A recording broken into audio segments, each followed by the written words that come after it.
Hey everybody, check it out. What's up? It's Heracles Porsche's professional intro. Yay!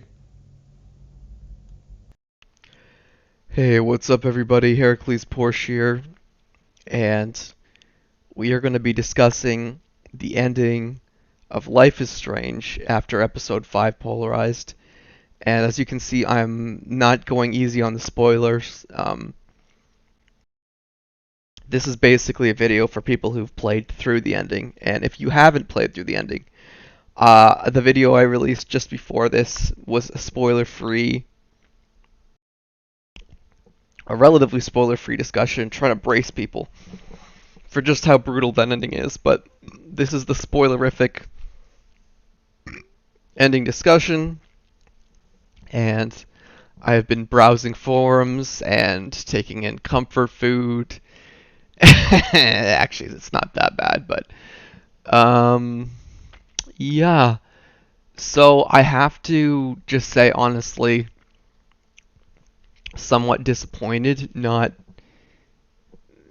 for emotional, but for more intellectual reasons, I guess.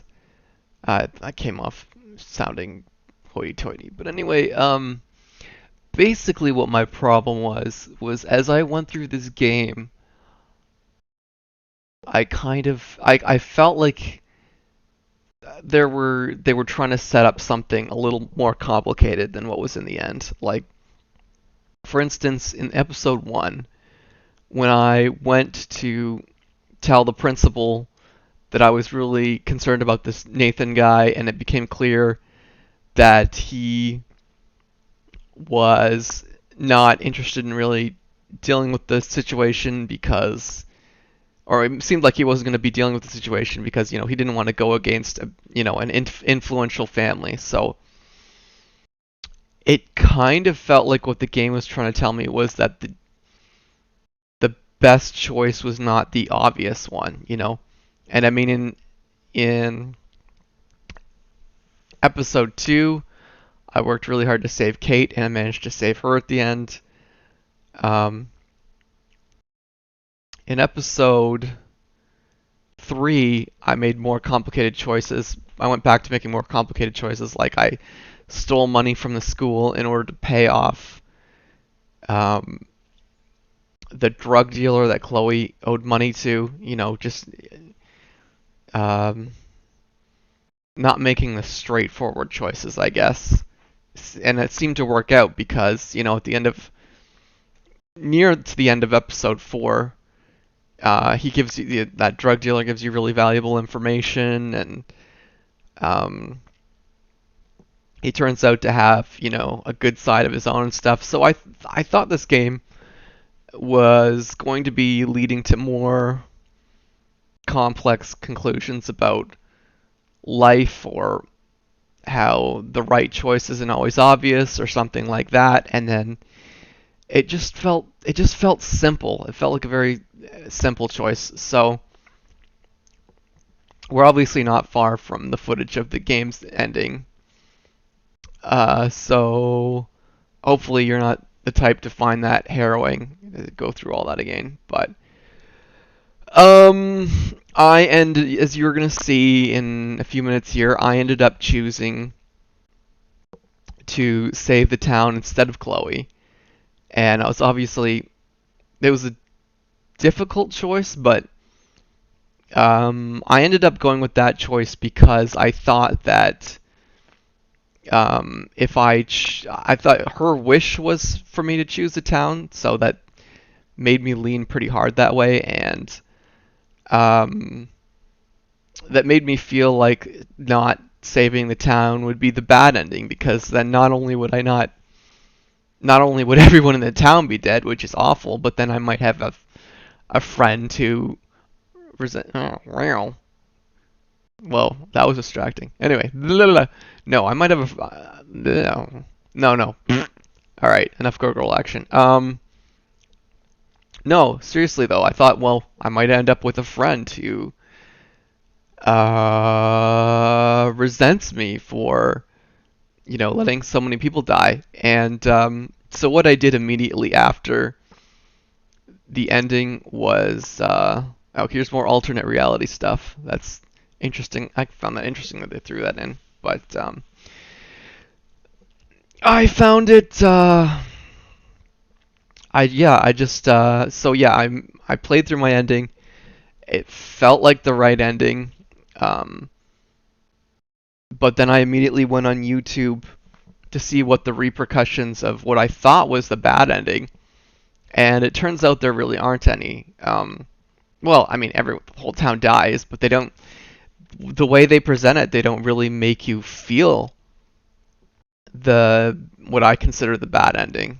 I mean, so yeah, they so I guess what my problem is you know at the end of Life is Strange, what did they really teach me? I mean, was the point of the game to teach me something about myself? Is it trying to teach me, oh well, would I choose a bunch of people over one person, or one person, you know, who was anyway, yeah. It didn't. I think it was trying to teach me if I would choose this one person who was begging me to save the town over the town, and you know, I already know what I would choose. Like I went with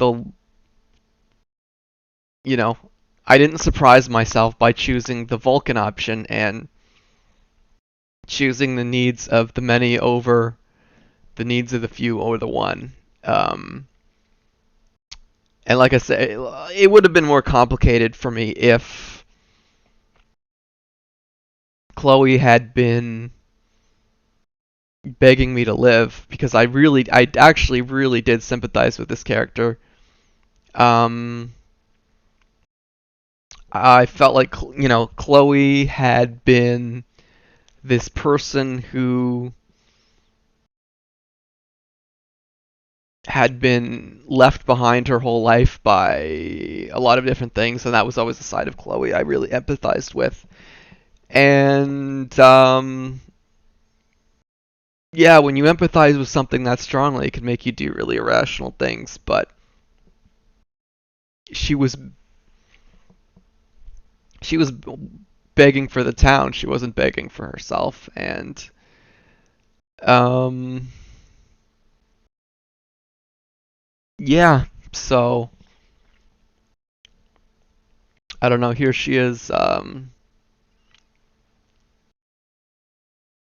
I think I'm gonna skip ahead here. So here we are going back in time and showing you that uh, Chloe has died, but it's had all these huge repercussions that led to a positive result for the town. Obviously, her parents were in agony, but you know there there was two murderers were put behind bars, and you know the town wasn't devastated by some crazy and unexplained time storm. And so here we are. There's the drug dealer being super sketchy with his funeral attendants. And he loves his dog. They make it clear he loves his dog, so that he's more complicated than just being a totally douchey person. And yeah, so I think I remember hearing that Victoria was in. Oh, by the way, fuck this butterfly. I mean, that butterfly was there when your friend died, so that butterfly just felt like a fuck you. Like, I don't know, people. Like, I mean, it was there when your friend died, and it just. I don't know. People probably get a different emotional reaction to that butterfly, but to me, that just felt like a stupid reminder. And her face being all, like, hopeful and stuff like that doesn't make sense to me. Like, I mean, I'd be pissed off if I had a reminder of my friend's death like that there. So here we are. looking at the statistics.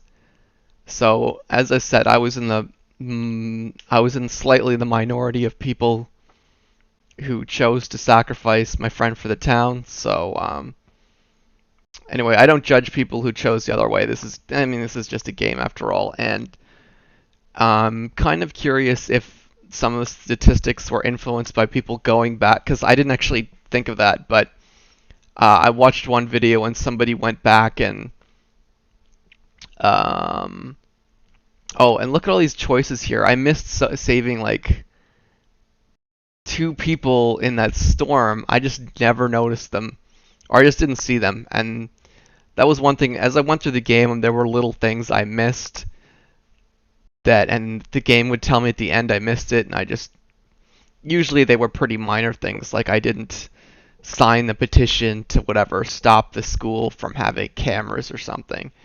That was like way back in episode 1, and the game rubbed that in my face like 3 times, even though I don't feel like it actually did anything. It certainly didn't influence the ending of the game. Um, so yeah, it feels like there were things like as I went through the game. I really enjoyed episodes 1 to 3. You know, watching Max's struggle felt meaningful for those first 3 episodes. Episode 4 started to feel like it was going downhill a little bit. And because it's just I don't know. I can't really put that into words eloquently right now, but yeah, they just didn't feel like the consequences were mattering quite as much. I Part of it was like I hadn't had the option to turn in a photo of my choice. I thought that was going to be part of it. Yeah, and those statistics kind of felt like a little bit of like I actually when I first saw those statistics listed, I actually really liked that they put that in. Look at this message at the bottom. If this game made you feel horrible, go to this page, and where they basically tell you not to commit suicide. I mean, that's how brutal the ending was, that they decided to make sure the people who played it didn't kill themselves. You know. But yeah, I do feel like I was played with a little bit. I mean, they're gathering all these statistics on what everyone does, and at first I was really glad they did that and they shared it with everybody, but now I just feel like somebody else's lab rat. I just feel dirty. So, yeah, anyway, guys, whatever you went through, whether you gave up the town or your best friend, genuine hugs to everybody. That's not something I say on my channel very often, genuine hugs, because it's just not necessary. I expect a tough bunch of people here, but my honest sympathies, and please comment, rate, all that good shit, not because I'm being an attention whore YouTuber, because I genuinely want your feedback on this video that I made, and would love to continue discussing the ending with all of you. That is everything from me, Heracles Porsche, and until next time, see you Starside.